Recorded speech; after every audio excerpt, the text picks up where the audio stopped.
Jadi pemerintah dalam hal ini, Kabupaten Pati, ya Kabupaten Pati, Pak Arianto. baliho-baliho dipasang pro investasi, tapi juga harus memikirkan dampak-dampaknya ya terhadap lingkungan, terhadap masyarakat seperti itu. Ya mungkin ini bukan mengkritik dalam artian ingin nyenggol sana nyenggol sini, Enggak, tetapi ini memang masukan dari sebagian besar warga sipil.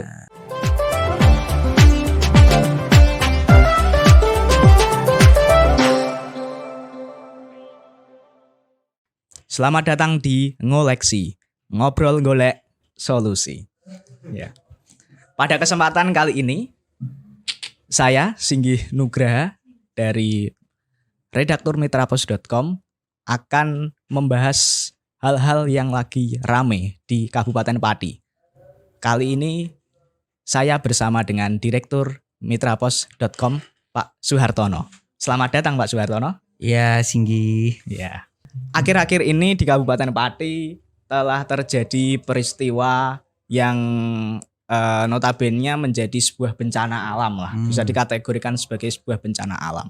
Dan peristiwa ini itu sudah menjadi peristiwa tahunan dan sangat meresahkan masyarakat Kabupaten Pati, bahkan sekitarnya seperti itu. Permasalahan ini adalah banjir.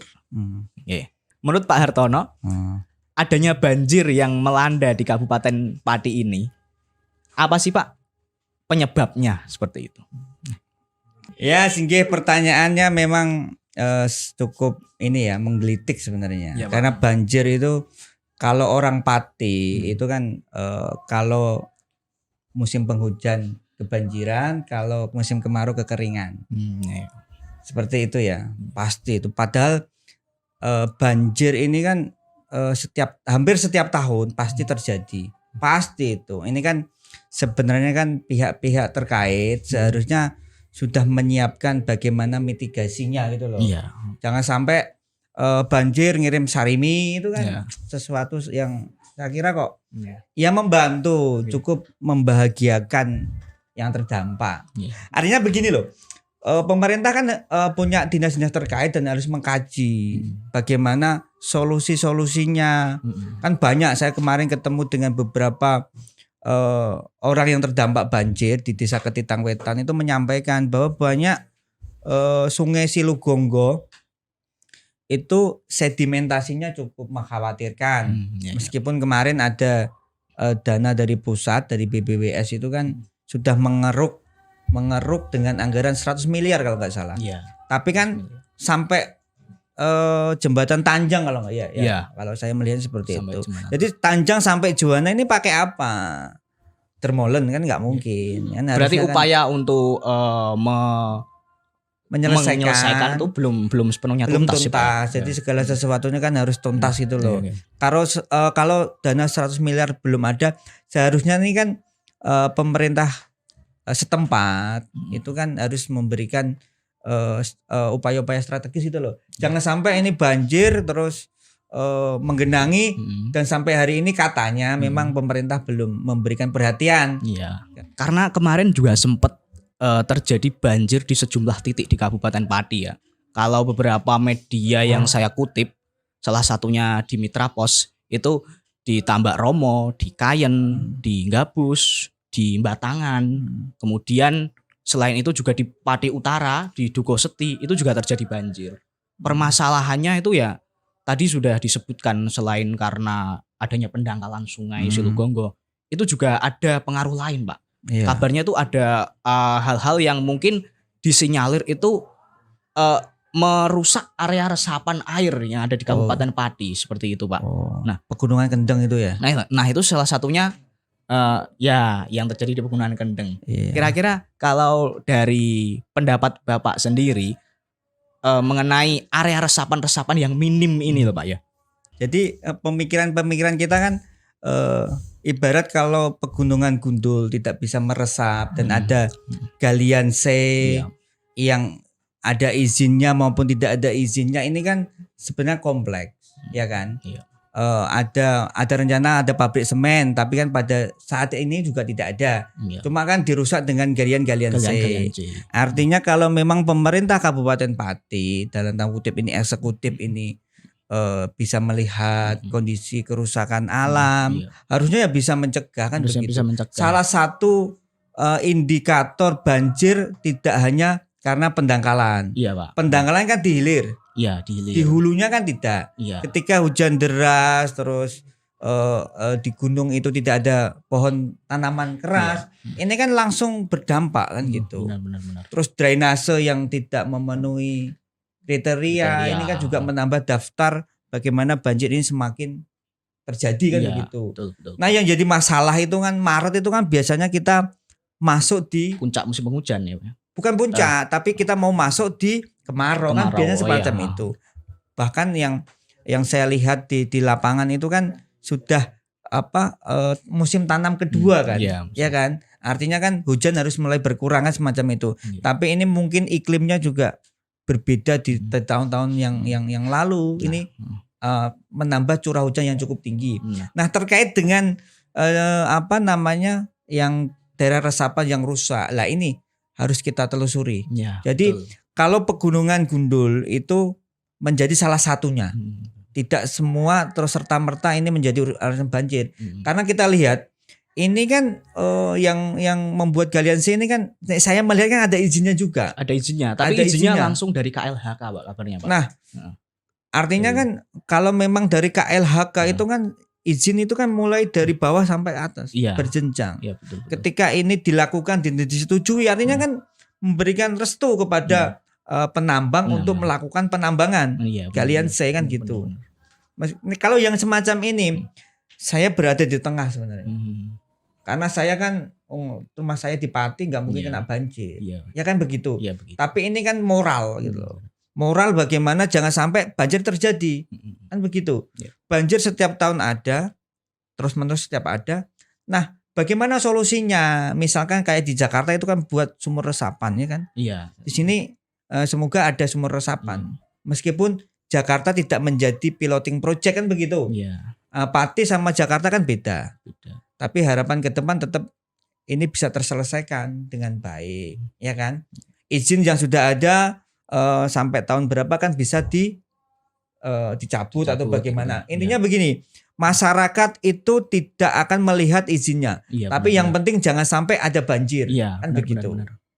Karena kan ini ya Pak ya, sebenarnya kalau untuk urusan industrialisasi atau pertambangan itu perlu dianalisis secara AMDAL sama menyesuaikan dengan peraturan RT/RW ya, rencana tata ruang dan wilayah ya. Nah, ini juga menjadi peran pemerintah kabupaten sendiri nggak sih Pak? Dalam artian misalkan izin itu dari pusat, kemudian lokasi yang dijadikan tambang itu di Pati.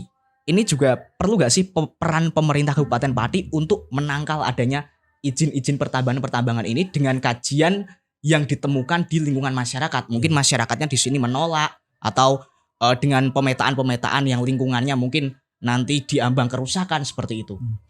Kalau di Pegunungan Kendeng itu kan dulu ada rencana pembangunan pabrik semen. Sampai hari ini kan tidak terwujud. Nah yang jadi masalah itu kan perusahaan-perusahaan yang kecil. Saya nggak tahu apakah ini ada backing dari pemerintah ataupun apa. Saya nggak tahu ya. Kita kan nggak sampai ke teknis. Namun faktanya bertahun-tahun itu ada kan begitu. Ada terus. Terus terkait dengan di sana kan cekungan air kan. Itu kan tidak boleh ditambang sebenarnya. Kan begitu. Benar. Tapi sampai hari ini ada izinnya kok. Ya kan? Meskipun ada beberapa kali terjadi longsor dan ada yang meninggal kayaknya. Yang dulu yang sekarang pemiliknya sudah meninggal juga kan? Pak. Yang siapa itu Pak? Siapa itu kan? Itu kan meninggal. Tapi apapun itu kan pemerintah ketika izinnya ini berdampak negatif kepada masyarakat ya harapannya tetap dicabut dong. Kan begitu. Itu. Jadi peranan pemerintah di sini harusnya memang berpihak kepada masyarakat secara menyeluruh ya Pak ya. Jangan hanya terhadap sebatas orang-orang tertentu saja yang memiliki mungkin kekuasaan, memiliki kayak semacam pengaruh ya Pak ya. Mungkin tambang itu bisa menambah PAD nggak sih Pak? Oh iya dong. Ya bisa menambah PAD. Seingat saya pabrik yang mau izin itu kalau saya baca itu nilai investasinya 5 triliun. Wow. Kalau nggak salah loh, ketika tahun 2017 ketika saya masih bekerja di TV dulu itu, saya sempat mengikuti. Itu sekarang 5 triliun. Wow. 5 triliun kan luar biasa. Luar biasa itu. Ya sekalian aja kalau memang PT semennya diizinkan, akan ada jelas programnya, ada mitigasi dan sebagainya. Kalau di tambang dengan penambang kecil itu kan nggak ada mitigasinya. Iya. Kan lebih rusaknya lebih parah gitu. Lebih parah kalau PAD-nya nggak ada. Kalau yang galian C yang memang tidak ada izinnya itu kan nggak ada PAD. Ya kan kasihan kan. Dampaknya sama loh ya. Banjir kan begitu. Lingkungan tetap rusak, masyarakat terdampak bencana ya. Kan begitu. Kan seharusnya kan memang kalau memang itu diizinkan pabrik ya udah diizinkan aja nggak apa-apa. Tapi yang namanya perusahaan besar itu kan mitigasinya jelas. Benar. Sekarang dirusak yang kecil itu kan berbahaya. Kalau memang pemerintah tidak mengizinkan pabrik yang besar, yang kecil pun ya harus dicabut kan gitu. Meskipun lahan-lahan tertentu ada yang memang lahan sendiri gitu loh. Benar. Tapi meskipun lahan sendiri, sepanjang itu tidak ada izinnya kan nggak boleh. Kan begitu. Karena apa yang jadi masalah itu pakai peledak itu loh. Itu kan bisa mengaktifkan cekungan air itu loh. Itu katanya saya baca-baca juga merusak itu. Akan merusak cekungan air yang ada di pegunungan. Sehingga nanti airnya susah meresap terus membanjir yang ada di bawah. Jadi pemerintah dalam hal ini Kabupaten Pati. Ya Kabupaten Pati. Pak Arianto. Beliau dipasang pro investasi tapi juga harus memikirkan dampak-dampaknya ya terhadap lingkungan, terhadap masyarakat seperti itu.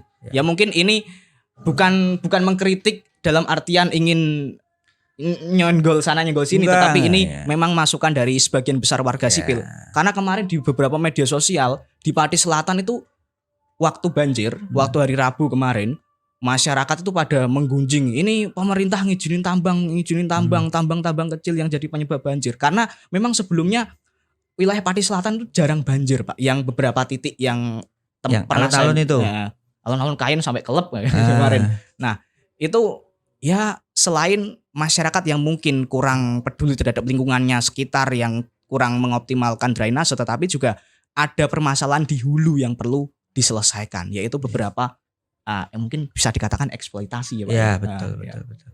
Kira-kira Pak, dari peran media sendiri ya Pak ya, sebagaimana telinga dan juga mulut masyarakat, corong dari informasi itu, bagaimana sih Pak peran idealnya media dalam hal ini untuk mengawal kebijakan publik maupun menjadi mitra kritis dari pemerintah gitu Pak? Ya tentunya Mitra Pos ini kan konsisten ya. Jadi berdiri di tengah.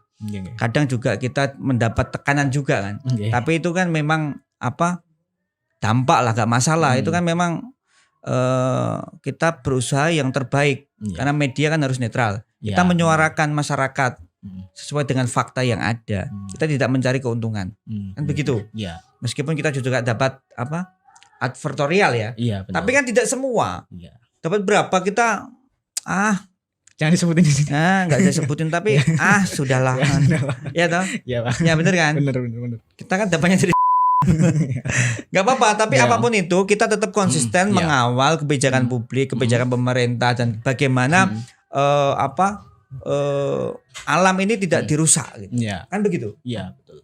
Ya, mungkin sebagai sesi terakhir ini, demi keselamatan bersama di masa-masa seperti ini, di mana BMKG kan juga merilis bahwasanya bulan-bulan ini memang menjadi puncak-puncak musim penghujan yang membahayakan karena rawan bencana. Dari Pak Hartono sendiri selaku orang yang berkecimpung di dunia media, yang paham seluk-beluk lingkungan masyarakat maupun lingkungan sosial, apa sih Pak pesan-pesan yang ingin disampaikan untuk masyarakat di masa-masa seperti ini, di mana kita dihadirkan dengan suasana bencana yang sering datang, kemudian juga ada ketimpangan di mana-mana, akan adanya kebijakan tersebut. Bagaimana sih Pak? Jadi gini, masyarakat sekarang ini kan belum lepas dari pandemi COVID, itu kan berdampak luar biasa bagi semua lapisan masyarakat, termasuk saya juga beberapa kali positif kan begitu. Terus ditambah dengan bencana-bencana yang memang seharusnya tidak terjadi seperti banjir dan sebagainya. Artinya tetap berhati-hati, tetap jaga protokol kesehatan, jangan buang sampah sembarangan, dan kita bareng-bareng kalau memang butuh menolak pendirian pabrik semen ya kita tolak. Yang penting untuk kemaslahatan masyarakat itu.